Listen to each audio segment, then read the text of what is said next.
Hello મિત્રો, જય Mahadev. HV finance અપડેટમાં આપનું સ્વાગત છે. મિત્રો, એસઆઈઆરના ફોર્મ બધાના ઘરે આવી ગયા છે અને જો નહીં આવ્યા હોય તો એક બે દિવસમાં તમારા ઘરે આવી જશે. મિત્રો, એસઆઈઆર શું છે, એસઆઈઆર ક્યાંથી આવ્યું, એસઆઈઆર કોણ રજૂ કરે છે, એ બધી વિગતો આપણે આ વિડીયોના માધ્યમથી સમજીશું. મિત્રો, તો વિડીયો એન્ડ સુધી બન્યા રહેજો. મિત્રો, એસઆઈઆરનો મતલબ છે સ્પેશિયલ ઇન્ટેન્સિવ રિવિઝન, જે ચૂંટણી પંચ દ્વારા રજૂ થયેલું છે. અને એ મિત્રો આ ફોર્મ ભરવાની 4 નવેમ્બર 2025થી 4 ડિસેમ્બર 2025 સુધી એની તારીખ છે. તમારા નજીકના બીએલઓ ઓફિસર તમારા ઘરે ફોર્મ આપી ગયા હશે અને તમારે એ ફોર્મ ભરવાનું છે. મિત્રો, એમાં આધાર કાર્ડ, ચૂંટણી કાર્ડ રજૂ કરવાનું છે અને એ તમારા નજીકના બીએલઓ ઓફિસમાં તમારે આપવાનું છે. મિત્રો, હવે આ ફોર્મ લઈને ઘણી ચર્ચાઓ ચાલી રહી છે, ઘણા મુદ્દાઓ છે, ઘણા ક્વેશ્ચન છે. આ ફોર્મ કેવી રીતે ભરવું, તો બધું જ આ વિડીયોમાં બતાવેલું છે. ફોર્મ કેવી રીતે ભરવું, મિત્રો, હું વિગતવાર તમને ચર્ચા કરીશ. અને હજુ પણ જો વિડીયોમાં તમને ક્લેરિટી ના લાગે, કોઈ ક્વેશ્ચન હોય તો મને ડીએમ કરો, કોમેન્ટ કરો, હું તમને તરત. તો મિત્રો, નમૂનાનું ફોર્મ લઈને આપણે સ્ક્રીન ઉપર આવી ગયા છે.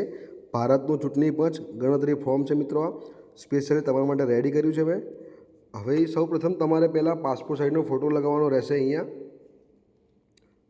સેકન્ડ થિંગ, નીચે આવી ગયા જન્મ તારીખ લખવાની રહેશે. તમારે દિવસ, મહિનો, વર્ષ તમારે લખવાનો રહેશે DDMM YYY ફોર્મેટમાં.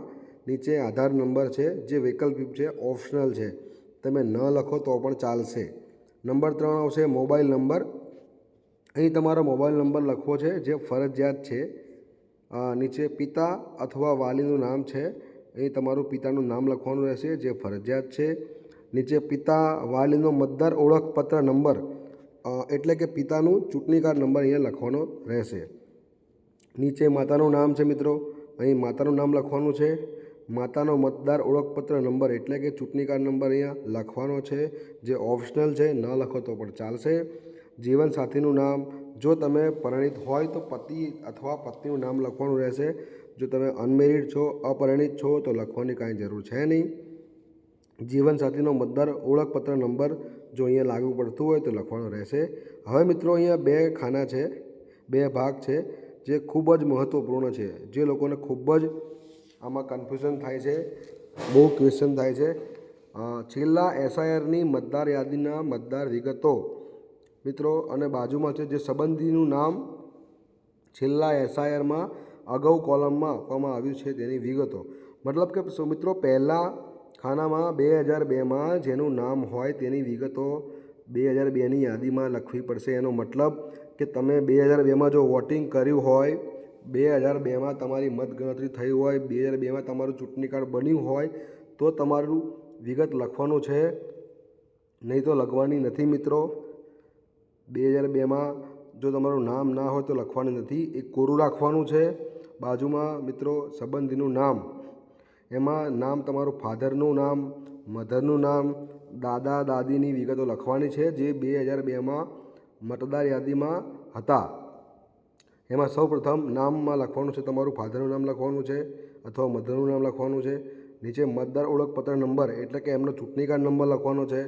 સંબંધીનું નામ લખવાનું છે. સંબંધ, તમારી જોડે એમનો સંબંધ શું છે, ફાધર છે, મધર છે, એ લખવાનું રહેશે. મિત્રો, નીચે જિલ્લો લખવાનો રહેશે, રાજ્યનું નામ ગુજરાત લખવાનું રહેશે. વિધાનસભા મત વિભાગનું નામ લખવાનું રહેશે. નીચે વિધાનસભા મત વિભાગનો નંબર, ભાગ નંબર, અનુક્રમ નંબર. મિત્રો, આ વિગતો તમારી જોડે ના હોય તો નજીકના બીએલઓ ઓફિસર જોડે તમે કોન્ટેક્ટ કરી શકો છો.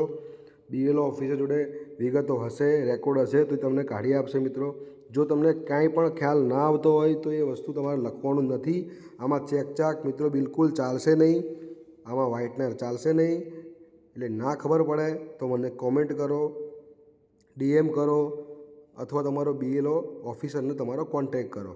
મિત્રો, નીચે આ ફોર્મ ભરી જાય પછી નીચે સહી કરવાની રહેશે અહીંયા, જે ફરજિયાત છે. મિત્રો, એટલે આ તમારું ફોર્મ છે. મિત્રો, આ ફોર્મ ભરી અને ટૂંક સમયમાં તમારા નજીકના બીએલઓ ઓફિસમાં તમારે આપવાનું રહેશે. જો આમાં કાંઈ પણ પ્રોબ્લેમ હોય, ક્વેરી હોય તો મને તમે ડીએમ કરો, કોમેન્ટ કરો. મિત્રો, અને આવા જ વિડીયો જોવા માટે મને લાઈક કરો, કોમેન્ટ કરો, શેર કરો. જય મહાદેવ.